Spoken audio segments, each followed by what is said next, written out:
At the peaceful Yucateconian church, the Yucateconian prince named Mark Chang and the Bodatian Princess Mandie's arranged marriage is being held.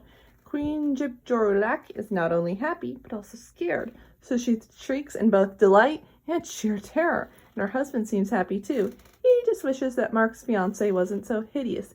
In Yucapotomia, everything is backwards, so Princess Mandie is actually gorgeous. On the other hand, Mark is sweating nervously, obviously not looking forward to his wedding. Ultimately, during the marriage, Mark flees from the altar and states that he cannot wed Mandie, for he does not love her. He then proceeds to fly off in his spaceship to Earth.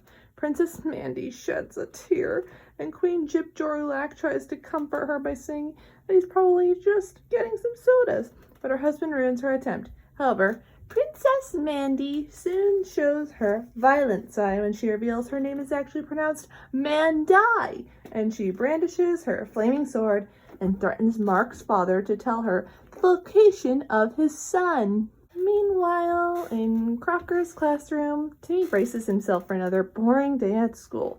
All of a sudden, Mark Chang's spaceship smashes through the roof of the classroom. Mark exits his spaceship and frantically calls upon Timmy to help him. They then remember about the presence of the rest of the class, who freak out upon seeing the alien. Mr. Crocker points at Mark and shows how there is an alien in the class. Thinking quickly, Timmy wishes that every other human in the room would freeze. With all the distractions out of the picture, Mark explains to Timmy and his godparents that he's hiding from some girl his parents want him to marry. Mark begs Timmy, Cosmo, and Wanda to help him on Earth from fiancé, and they agree to help him, although Timmy points that Mark's probably going to have to disguise himself if he doesn't want people finding out he's an alien, and asks Mark if Mark has any kind of alien gadget on him that would be able to disguise him as a human. Mark then remembers that he has a Yucateconian gadget called a Fakifier to transform into a normal boy. Wanda reminds Timmy that he needs to unfreeze everybody. Before doing so, Timmy moves Crocker's frozen body into the girls' bathroom and decides to unfreeze him right when Principal Waxelplax walked in. As a result, Waxelplax becomes furious, rips the hand dryer machine from the wall, and proceeds to beat up Crocker with it. In the cafeteria, Mark Chang's happily eating the contents of the garbage can, remarking how it's a good thing they serve it by the buckets on Earth. Timmy advises Mark that if he wants to blend in better, he's going to learn to eat what Earthlings like himself and his schoolmates eat. This includes eating the food that's served in the school cafeteria. As Mark follows Timmy's friend Chester is then seen happily eating the contents of the garbage can, also commenting about how they served it by the buckets there. After Timmy discusses with his godparents about what to do about Mark sees a piece of Kit Kat's covered in brown-colored frosting and concludes that it must be gross since it's brown for eating in one bite. Unfortunately for Mark, the frosting turns out to be chocolate frosting, and the frosting shorts out his image, Fakifier, and his true alien form is revealed, causing kids to scream. All of a sudden, another spaceship smashes through the ceiling, and Princess Mandie emerges from the diamond-shaped ship, walking up to Mark and wielding a fiery sword. She threatens him to marry her or die. Crocker then comes along and shouts again how there was an actual alien in the room. Yet again, Timmy wishes that everyone would freeze, including the two aliens in the room. Feeling sympathetic for Mark Chang, Timmy decides to poof him someplace else before unfreezing everybody.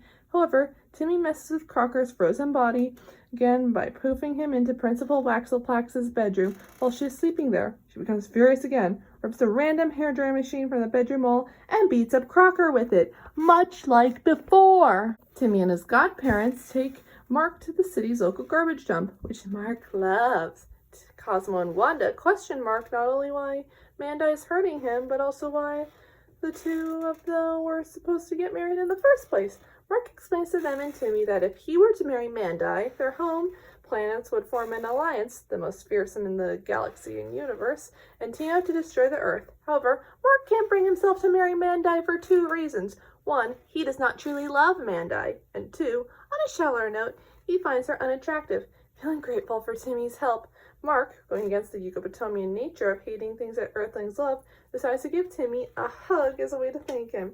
During their embrace, however, Mark's Fakifier shorts out due to the exposure to human kindness. Luckily, They were the only ones there. Unfortunately, Princess Mandie quickly arrives at the scene and blasts them. Using her high-tech goggles to detect the energy levels of the four, she discovers that Cosmo and Wanda are the most powerful and decides to take them out first. Using her flaming sword, she freezes Cosmo and Wanda in a solid block of carbonite. Scared that they will be next, Mark and Timmy flee to Mark's spaceship. Seeing that they were fleeing from her, Mandie screams with rage and frustration, and she chases after them.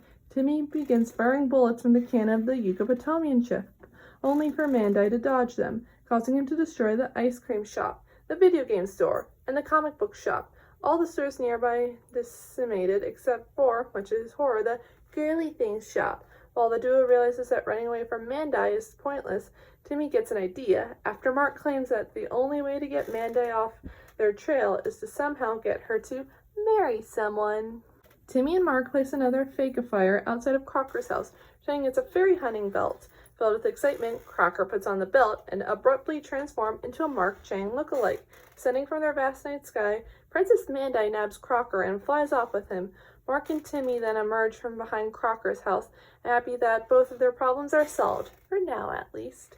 Seeing how they averted danger from the time being, but with Mandie still out there, Mark ultimately has to hide out on Earth for a while. Timmy advises him to be way more inconspicuous if he doesn't want to be found out, with the alien prince promising to do so. The next day at school, it is seen that all the girls are fawning over Mark, who's telling them not to kiss him since their earthly affection, which short out his transforming device. His bluntness makes the girls swoon and want him even more, and he gets a lot of attention. The only one a little annoyed by Mark's sudden appearance is Chester, who decides to give him a chance as long as Mark doesn't have his garbage can again. Meanwhile, in Yucatania, Crocker, in his Mark Chang form, and Princess Mandie are getting married.